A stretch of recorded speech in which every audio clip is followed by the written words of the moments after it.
Salut à tous, aujourd'hui on va se consacrer à l'étude du retour-bras, un mouvement spécifique un peu plus rare mais très utile quand la situation se présente. Bienvenue dans cette vidéo tuto de l'école de parcours en partenariat avec l'Institut du traceur. Le retour-bras permet de passer d'un mur à un autre depuis une position suspendue. Nous allons voir ça avec notre démonstratrice du jour, Clotilde, et on attaque tout de suite avec les détails techniques. Comme on le disait plus tôt, le mouvement est assez rare du fait de son point de départ très particulier. Pour pouvoir l'amorcer, il faut déjà être suspendu à un mur en mode réception de saut de bras, c'est-à-dire les mains en accroche au sommet, jambes fléchies et pieds en appui contre le mur pour maîtriser votre posture et non pas la subir en étant écrasé contre la paroi. Au passage, si vous ne savez pas ce qu'est un saut de bras, rendez-vous sur le tuto dédié. Depuis cette posture, c'est l'ensemble du corps qui va devoir travailler.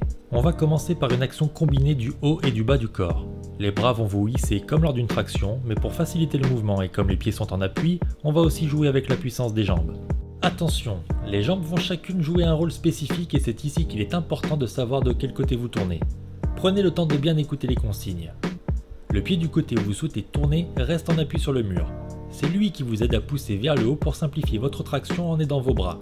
Votre autre jambe n'est pas en reste, sa liberté de mouvement vous permet de vous en servir facilement. Utilisez-la en mode ascenseur, en gros imaginez-vous en train de mettre un coup de genou le plus haut possible, mais pas dans le mur. Ce geste va accompagner la traction des bras, la poussée du pied opposé, et ajouter une inertie supplémentaire facilitant un peu plus votre montée le long du support. Prenons un exemple pour être un peu plus concret.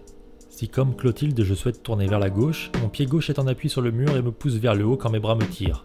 Ma jambe droite est libre et m'aide à me hisser par un mouvement de bas en haut. Gardez bien en tête cette notion importante. Plus haut vous vous hisserez, plus long sera le temps que vous aurez pour activer la deuxième partie du mouvement.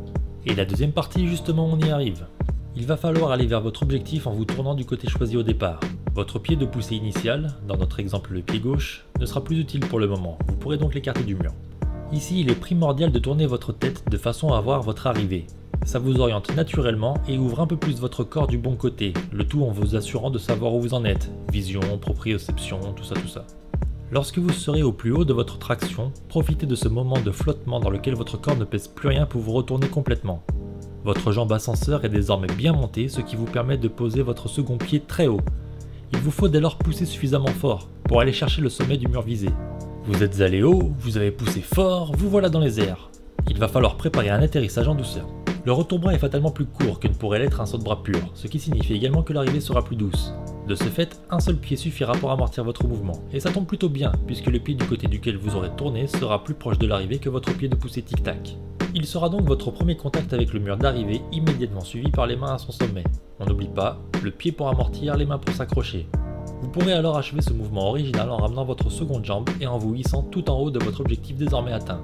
Et quoi de plus beau que de terminer sur une magnifique planche pour revendiquer un sommet fraîchement conquis. Si vous avez du mal à amorcer ce mouvement très technique, un petit conseil pour progresser. Mettez-vous en position de départ de façon à vous sentir à votre aise. Depuis cette posture, travaillez la coordination de vos mouvements de base. Les bras tirent, un pied pousse, une jambe monte. Répétez cette combinaison jusqu'à ce que vous sentiez son efficacité et qu'elle crée une inertie suffisante pour vous laisser le temps de vous retourner. Tout d'abord, assurez-vous une bonne posture de départ.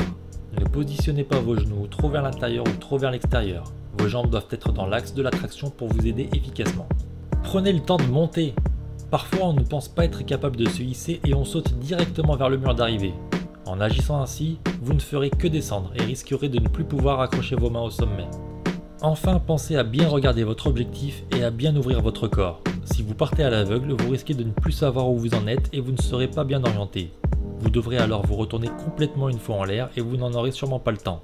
À l'arrivée, votre rotation risque de vous emporter et au mieux, une seule main sera capable d'atteindre le mur, au pire, vous finirez en crêpe latérale. En résumé, on tire avec les bras, on pousse avec le pied du côté où l'on tourne, on fait l'ascenseur avec la jambe opposée et on crée une inertie montante.